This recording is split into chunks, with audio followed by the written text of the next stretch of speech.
we're talking about independent events. So if we have a coin and that coin is flipped twice, knowing that the first flip is heads does not change the probability that the second flip will be heads. So what this does, this captures the notion of independent events. Namely, events A and B are independent if the knowledge that A occurred does not change the probability of B occurring. So in mathematical notation, we can express this as such. Probability of B given A is equal to the probability of B. So mostly for reasons of symmetry, the definition of independence of two events is actually given in terms of their intersection. So let's look at the definition. We'll call A and B independent if events A and B, they're going to be known as independent if that probability of A intersection B is equal to the probability of A times the probability of B. If events A and B are not independent, then they will be known as dependent. Okay, so by the multiplication rule, if you recall, probability of A intersection B, and that's equal to the probability of A times the probability of B given A, right? That multiplication rule that we already discussed, provided the probability of A is greater than 0. Thus, the probability of A intersection B equals the probability of A times the probability of B. This holds if and only if the very first relation, the probability of B given A is equal to the probability of B. That first relation holds. So a similar argument implies that if the probability of B is greater than 0, then we can say that that first definition that I gave is equivalent to the probability of A given B. It's equal to the probability of A. So most typically, independent events, they come in connection with experiments that are performed independently, or in connection with independent repetitions of the same experiment. So by independent experiments or independent repetitions of the same experiment, we mean that there's no mechanism through which the outcome of one experiment will influence the outcome of the other. So the independent repetitions of an experiment are typically sub-experiments of an experiment, such as the individual flips of a coin in an experiment consisting of n coin flips, or the selection of each individual unit in simple random sampling of n units from a very large conceptual population. All right, so let's take a look at an example. So our example says that we have a die, and our die is rolled twice. All right, so let's let A be the outcome of the first roll.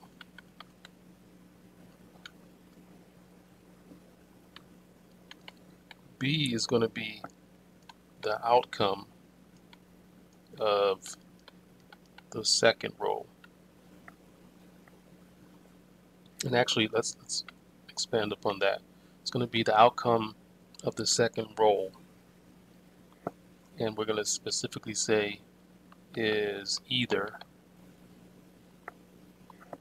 1 or a 3. All right, so let A be the outcome of the first roll is, I'm sorry, I missed part of it, is even. and B is the outcome of the second row is either a 1 or a 3. So we want to know, are events A and B independent? Are they independent? Okay, so if we take a look at this, then the two rows of a die can realistically be assumed to be independent repetitions of the same experiment. So therefore, since event A pertains to the first row, while event B pertains to the second row, we can conclude that A and B are independent.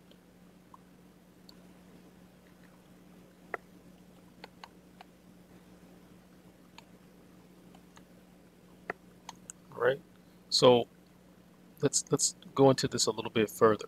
Right? So alternatively from what I just mentioned, by that first definition that I wrote at the beginning of this lecture, right? That first definition that I wrote at the beginning of the lecture, A and B are independent if the probability of their intersection is the product of their probabilities. So if you assume that the 36 possible outcomes of the two die rolls are equally likely, let me state that again. Assume that the 36 possible outcomes of the two die rolls are equally likely. So since A intersection B has 3 times 2, 6 outcomes, it follows that the probability of A intersection B is 6 out of 36, which is 1 over 6.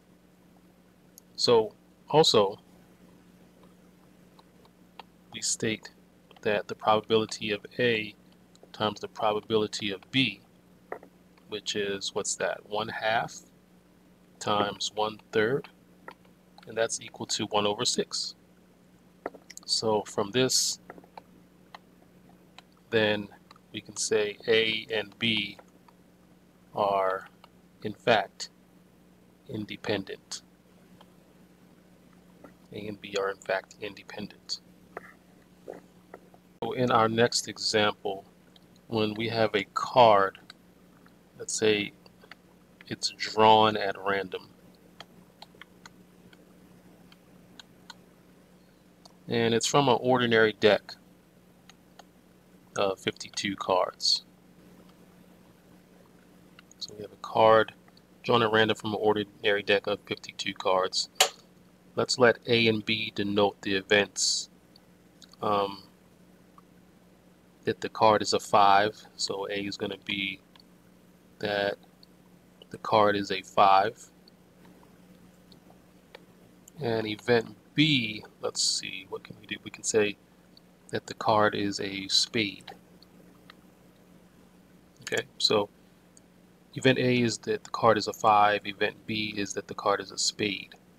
So we want to say, are A and B independent? Are they independent? Well, let's take a look. So the events A and B are independent if the probability of their intersection is the product of their probabilities. So I'll say that again. I'm just restating one of the definitions we wrote.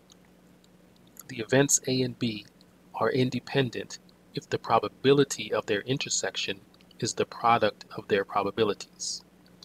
So since the probability of A intersection B is 1 out of 52, and the probability of A times the probability of B is, what's that? That's 4 out of 52 times 13 out of 52. So if I calculate that, it's going to be 1 out of 52. So due to this, right, see that there, then it follows that, yes, A and B are in fact independent. A and B are independent. So whenever independence seems like a reasonably realistic assumption, assuming independence can actually facilitate the computation of probabilities. Next example, we're in a laundromat where they have an aging washing machine and dryer that are being replaced. So the probability a new washing machine will require a service warranty. So the new washing machine will require a service warranty.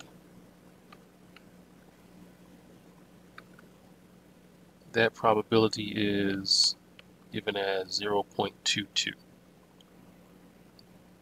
So the corresponding probability for a new dryer requiring a service warranty, so that corresponding probability is going to be 0.15. All right, so we're trying to figure out here, or what they're asking us is going to be, what's the probability that both of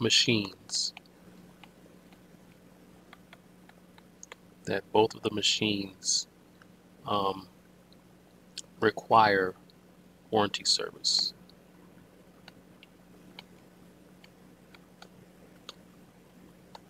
This warranty service. All right, let's figure this out. So we have the probability of the new washing machine requiring warranty service is 22%, and the probability that the new dryer requiring warranty service will be 15%.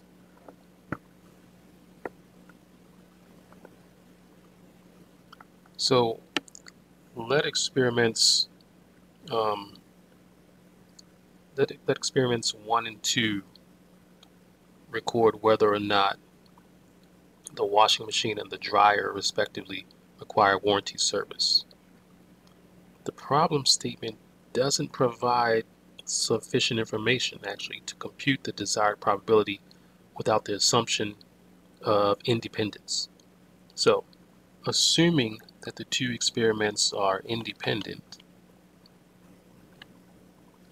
right, assuming that the two experiments are independent, it follows that the events A, the washing machine requiring warranty service, and B, the dryer requiring warranty service, are independent. So therefore, we can use the probability of A intersection B is equal to the probability of A times the probability, times the probability of B. So that's going to give us 0.22, 0.15, and then there from that, let's crunch those numbers in our calculator. I get 0.033.